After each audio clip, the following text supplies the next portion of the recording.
पाकिस्तान पे इसके क्या मुतवक्को जो इस पर नताइज मुरतब हो सकते हैं कि नेटवर्क के खिलाफ बड़ी कामयाबी मिली है। ISI समर्थित शहजाद भट्टी नेटवर्क ध्वस्त कर दिया गया है। अब इस चीज को तो जारी बात है हमें थोड़ा सा देख लेना चाहिए। अमित शाह जी ने कहा था कि शहजाद भट्टी नामी कोई टेररिस्ट गैंग जो पाकिस्तान ISI ने भारत में फैलाया, उसके 200 लोग अरेस्ट हुए हैं। भारतीय सुरक्षा बलों ने 14 राज्यों में अलग अलग जगहों पर एक साथ ऑपरेशन चलाकर इस नेटवर्क को तबाह किया है। पाकिस्तान पूर्ण रूप से एक्सपोज हुआ है। पाकिस्तान ऑर्डिनेंस फैक्ट्री बोर्ड के मार्किंग वाले हैंड ग्रेनेड्स भी इनसे बरामद किए गए हैं। जी हाँ, पिस्टल्स, वैसे ही बुलेट्स, बॉम्ब्स, IEDs सब कुछ बरामद हुआ है भारत भर में। तुम्हारा जो फ्यूचर है वो खत्म हो जाएगा। यानी कि मतलब क्या है, हम जिहादियों को बोल रहे हैं कि तुम्हारे अगले जिहादी पहले तो डर के मारे पैदा होंगे नहीं, और अगर पैदा हुए तो वो अल्लाह नहीं लुल्ला बोला करेंगे। के हाथ में बंदूक ISI ने और इन जर्नैलों ने पकड़ाई, और अब वही बंदूक आपको पता ही है उन्हीं कश्मीरियों के ऊपर तान दी गई है था, और उस थ्रेट को पूरी तरह से न्यूट्रलाइज किया गया है। चीमा साहब, जब तक हमारे पाकिस्तान के अंदर कल का पता नहीं है, जब तक Syed Hafiz Asim Munir is on the driving seat, nobody dare to look towards Pak. Period. Try कर लेना चाहिए साहब। जंगे तोपों बंदूकों से तो होती नहीं है, होती जज्बों से, होती जज्बों से। तो पाकिस्तान के पास बहुत जज्बा इस वक्त बहुत ज्यादा है और हथियार भी बहुत ज्यादा है। अजीब व गरीब किस्म का नाज़रीन एक क्राइसिस है, केओस है। जिधर मुड़कर देखें नाज़रीन, एक ऐसी खबर या ऐसी डेवलपमेंट हुई होती है कि महसूस ये होता है कि हम लोग दरिंदों के माशरे में हैं। गृह मंत्री अमित शाह ने खुद बताया कि ISI समर्थित आतंकी गुट शहजाद भट्टी नेटवर्क को पूरी तरह खत्म कर दिया गया। हम लाते हैं टॉक शोज और अनलिमिटेड एंटरटेनमेंट सिर्फ YouTube पर। अगर आपने अभी तक हमारा चैनल सब्सक्राइब नहीं किया तो अभी सब्सक्राइब करें और बेल आइकॉन को क्लिक करके हमारी लेटेस्ट वीडियोस के बारे में अपडेट जानें। कहीं ना कहीं पे पाकिस्तान ने इस चीज को देखना है कि अब हमने इंडिया को रोकना है। हेडलाइन नंबर्स अगर आप देखें काफी बड़े हैं। 253 टोटल ऑपरेटिव्स डिटेन हुए हैं, जहां पर 14 स्टेट्स कवर्ड है। 200 प्लस अरेस्ट हुए हैं, 80 FIRs लगे हैं। 200 से ज्यादा गुर्गों को गिरफ्तार करके उनके खतरनाक मंसूबों को नाकाम किया गया। सुरक्षा बलों ने 14 अलग अलग राज्यों में एक साथ ऑपरेशन चलाया और पूरा नेटवर्क जो है वो फोड़ डाला। का जो स्केल है वो कितना इंपॉर्टेंट हो जाता है अगर 14 स्टेट में इस तरह का एक्शन होता है। उत्तर प्रदेश, हरियाणा, दिल्ली, पंजाब, राजस्थान, महाराष्ट्र, उत्तराखंड, कर्नाटक, गुजरात, मतलब बिहार, तेलंगाना, क्या मतलब कहाँ कुछ नहीं छोड़ी, हिमाचल प्रदेश, जम्मू कश्मीर, केरला। अंबा जी, इसका क्लियर कट है कि उन्होंने plan A, B, C, D सब रेडी करके रखा था। अगर एक सिटी में अगर कोई मॉड्यूल फेल हो जाता है तो सेकेंड सिटी में एक्टिवेट कर दिया। सो ये जो 230, 250, 200 के करीब है जो लोग अभी इस टाइम पे अरेस्ट हुए हैं, ये एक फर्स्ट विजिबल लेयर है। आपको और भी दिखेंगे अरेस्ट होते हुए। इनके पास से भारी मात्रा में IED मिला है। पाकिस्तान ऑर्डिनेंस फैक्ट्री के निशान वाले ग्रेनेड बम मिले हैं। हथियार, जिंदा कारतूस और जासूसी के लिए इस्तेमाल होने वाले CCTV कैमरे जब्त किए गए। और ये बहुत बड़ी डील है गाइस, ये कोई रूटीन अरेस्ट स्टोरी नहीं है, ये बहुत बड़ी डील है जहां पर इंडिपेंडेंस डे के आसपास कुछ करने की एक थ्रेट। तुम्हारे अगले जिहादी पहले तो डर के मारे पैदा होंगे नहीं, और अगर पैदा हुए तो वो अल्लाह नहीं लुल्ला बोला करेंगे। मैसेज बिल्कुल क्लियर था कि अब तुम्हें छोड़ा नहीं जाएगा। और ये लैंग्वेज मैंने मोदी जी की आज तक कभी मैंने सुनी नहीं है। वो हमेशा बोलते हैं सबका साथ, सबका बकवास, वो लगे रहते हैं, लेकिन आज क्या बोल रहे हैं, हम किसी को छोड़ने वाले नहीं हैं। और जो ये वार्निंग है जो अजीत दोवार ने दी, वही चीज को एक डॉक्ट्राइन में अब गवर्नमेंट क्रिएट करने वाली है। ग्लव्स को उतार दिया गया, जो स्ट्रेटेजिक एम्बिग्युइटी थी वो खत्म कर दी। जो कई बार बोलते हैं हम लोग, आप लोग भी बोल देते हैं कि मोदी जी स्ट्रॉन्ग स्टेप्स लेते क्यों नहीं है।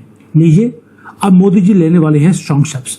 दोस्तों, भारत शिफ्ट कर रहा है अपना स्ट्रेटेजिक जो रेस्ट्रेंट है, इसको खत्म करने के बाद अब हम जा रहे हैं प्री एम्प्टिव डिस्ट्रक्शन, कि दुश्मन हमें डिस्ट्रॉय कर रहे हैं, इससे पहले दुश्मन को डिस्ट्रॉय करना है। और कॉकरोचों को देखा मैंने, इतने ज्यादा फ्रस्ट्रेटेड थे कि उनको कुत्ता भी पूछ नहीं रहा था। 2-4 लोग उनके पास खड़े थे, बेचारे भागते भागते CNN पहुंच गए। CNN क्या है, जिसका फुल फॉर्म क्या है, मैं पंजाबी वाला वर्ड चू से शुरू होता है उसको यूज कर रहा था, चू न्यूज नेटवर्क। देखिए, उसके पास चला गया बोलने के लिए कि मोदी जी के गवर्नमेंट को गिरवाने के लिए हम क्या कुछ करने वाले हैं। हम दोबारा से एक आंदोलन शुरू करेंगे, और पीछे 2 आदमी भी खड़े नहीं थे। दोस्तों, ये जो दुश्मनी है, जो दुश्मन है हमारे, वो घर के अंदर हो या बाहर हो, प्री एम्प्टिव डिस्ट्रक्शन अब की जाएगी। ये बड़ा क्लियर एक मैसेज है। जो न्यू रूल्स ऑफ एंगेजमेंट है वो क्या है? ना तो कोई फ्रंट लाइन है, ना कोई सेंचुरी है। फ्रंट लाइन का मतलब अब बॉर्डर ही हमने खत्म कर दिया। इसका मतलब जो ट्रेडिशनल कॉन्सेप्ट ऑफ बॉर्डर के ऊपर वॉरफेयर है, इसे हमने खत्म कर दिया। होता क्या था? ट्रेडिशन के अंदर था कि कभी दुश्मन ने हमें अटैक किया तो हम जाकर अटैक करते रहे। आजकल दोस्ती हमारी कुछ इजराइल से ज्यादा ही है। इजराइल क्या बोलता है? इससे पहले कि सामने वाला सोचे, आप उसे जाकर घर में घुस के डिस्ट्रॉय करते हैं। तो मोदी जी ने क्या बोल दिया? वही सेम चीज मोसाद वाली, कि traditional concept of border warfare is dead. अब होगा क्या? जो हमारे दुश्मन कंट्रीज हैं अक्रॉस द बॉर्डर, वो बांग्लादेश हो, चाइना हो, पाकिस्तान हो, कोई भी हो, और वहां पे बैठकर जो ग्लोबल सिंडिकेट्स हैं, वो सारे साल, पिछले 70, 75 साल, 80 साल से एक चीज को टेस्ट करते रहे। वो क्या था? भारत के अंदर हाइब्रिड वॉरफेयर कर दिया, कभी साइबर स्ट्राइक करवा दिया, कभी इकोनॉमिक सैबोटेज करवा दिया, एनजीओ के थ्रू यहां पर चीजों को रोका गया। अब मोदी जी ने ऑफिशियली रीडिफाइन कर दिया बैटलफील्ड को। क्या? कि बैटल अब हमारे कंट्री में नहीं है, अब बैटल तुम्हारे कंट्री में होगा। कैसे?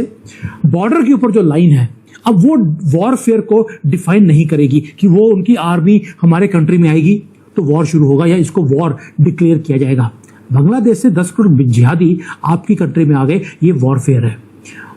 चाइना ने अगर आपके ऊपर साइबर अटैक कराया तो वो वॉरफेयर है। कभी वो हमारी रिफाइनरीज को हिट करते हैं, कभी पावर ग्रिड को हिट करने की कोशिश करते हैं, कभी वो जो यहाँ पर आंदोलन है उसको फंडिंग दी जाती है, डाटा सेंटर्स को तोड़ने की कोशिश की जाती है। अब जो रिस्पॉन्स है कि अगर दुश्मन बॉर्डर को छोड़कर दूसरे तरीके से घर के अंदर आ रहा है तो हम डायरेक्ट वार्निंग दे रहे हैं उनको कि तुमने हमारे इंफ्रास्ट्रक्चर पे अटैक किया, इट्स एक्ट ऑफ वॉर। हम भी उसी लैंग्वेज में हमें भी बात करनी। और एलाइज भी, चीमा साहब, इस वक्त सपोर्ट भी बहुत ज्यादा, हर जगह से सपोर्ट है। लेकिन एक इस वक्त अगर देखा जाए चीमा साहब, अफसोस के साथ मैं कहूंगा जो इस वक्त हालात हैं वहां पे, कि मंदिरों के फिर पीछे पड़ गए, मस्जिदों के गिरा गिरा के मंदिरों की तरफ से अब 7 जज भी मिल गए। जज भी सारे इनके अपने ही। 2 चीजें हैं, बल्कि मैं चाहूंगा कि आपने अपनी इस दुनिया के अंदर सालसी जंगें रुकवाने के लिए आपने पहली कीमत बलूचिस्तान में अदा कर दी है, जिसके पीछे आपके पड़ोसी हैं। BLA उनकी प्रॉक्सी है, इसमें कोई किसी की ढकी चुकी बात नहीं है। 34 फौजी मारे गए हैं, 34 घरों के बच्चे मारे गए हैं चीमा साहब, 34 बच्चों के बाप मारे गए हैं, 34 माओ के बच्चे मारे गए हैं। आपका क्या ख्याल है कि इसके ऊपर रिटेलिएशन नहीं होगी? क्यों नहीं होगी? How dare you do that? BLA भी प्राइस पे करेगी और पीछे उनके स्पॉन्सर भी प्राइस पे करेंगे, ऑफ कोर्स। लेकिन चीमा साहब, ये ज्यादती जो हुई है अगले दिन, ईद वाले दिन, ये भी आज इस दुनिया में हो रहा है। इस पे मैं कंडेम करना चाहूंगा, दुआ कराना चाहूंगा उन लोगों के लिए। होगा, लेकिन मैं आज भी पढ़ रहा था, जिस तरह मैंने कहा था कि चीमा साहब डील भी होगी और साथ ये पटाखे भी चलते रहेंगे। ये दिस इज अब फैशन, ये हो चुका है। लेबनान में सीज फायर है लेकिन मुसलसल हमले हो रहे हैं, गाजा में सीज फायर है, हमले मुसलसल हो रहे हैं। इराक जो है वो पहले मेरा मकसद टूट गया, भज गया, उथे भी रौले पे हैं। उधर लिबिया के अंदर भी हालात ऐसे ही हैं, यमन के अंदर भी हालात ऐसे ही हैं, अफगानिस्तान के अंदर भी कोई इशू नहीं है, लेकिन वहां भी ये मेरा ख्याल this is how the future of Iran as well. Matter of fact कि वहां पे सिर्फ मैं समझता हूँ 2 चीजें, अमेरिका अपने यूरेनियम को हल करके और स्ट्रेट ऑफ हॉर्मुज को सॉल्व करके, मेरे ख्याल में दीज आर द 2 चीजों के ऊपर डील बना के तो वो निकल आएंगे। अगर आरजू काजमी हो पाकिस्तान की तरफ से नेगोशिएटर और केस हो पाकिस्तान का, तो फिर आप लिखेंगी, सारा कुछ देंगी, उन्हें कहेंगे हम कठी। हाँ सर, मैं सारे अनमोल रतन, ये हाफिज सईद, मसूद अजहर, मैं सबको डब्बा पैक करके भारत उधर वाघा बॉर्डर से उधर फेंक दूंगी, ताकि पाकिस्तान साफ हो, पाकिस्तान में अच्छे लोग हो, इस तरह के टेररिस्ट पाकिस्तान में ना रहते हो। अगर उनको चाहिए वो रख लें, भाई हमारे किस काम के। मजे की बात ये है ना कि जब पाकिस्तान कहता है कि भारत दहशतगर्दी कराता है, आप मानती नहीं है, और जो भारत कहता है आप मानती हैं। नक्सलवाद खत्म करने से लेकर आतंकवाद पर लगाम लगाने तक, भाई वो दिन भूल जाएगा आदमी। दिवाली की शॉपिंग करने जाइए, लाउडस्पीकर बजता था कि आसपास कुछ लावारिस सामान दिखे तो सावधान रहिए, पुलिस को बताइए। यह इस देश में बदला है। नक्सलवाद से लेकर आतंकवाद पर कड़ी कार्रवाई हुई है। ऐसे ही हवा में हुआ है, ऐसे अराजक तत्वों को खत्म करके हुआ है। तो आपको ये वीडियो कैसा लगा कमेंट बॉक्स में जरूर लिखिए। इस वीडियो को लाइक कीजिए, शेयर कीजिए, सब्सक्राइब करना ना भूलिए आपके चैनल EFC को। मिलते हैं अगली वीडियो में। जय हिंद।